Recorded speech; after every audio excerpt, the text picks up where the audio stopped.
It's a general feeling based on occasional conversations. How many?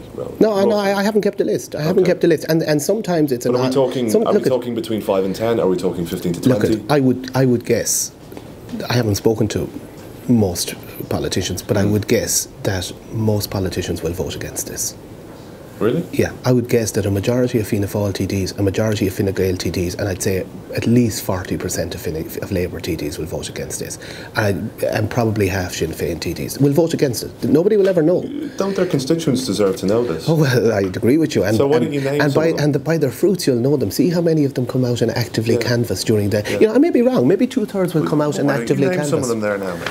Oh, that's not the way you do business. That's not fair to people.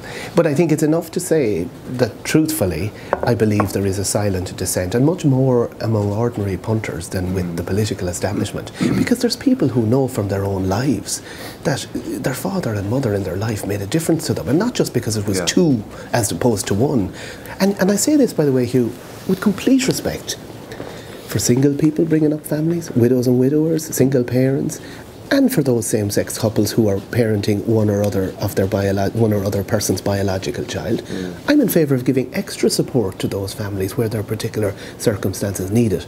But what I'm not in favour of doing is redefining marriage in such a way that our law can give no kind of preference to a child's right to have a father and mother. That's a fundamental entitlement of the child, and it's been taken away.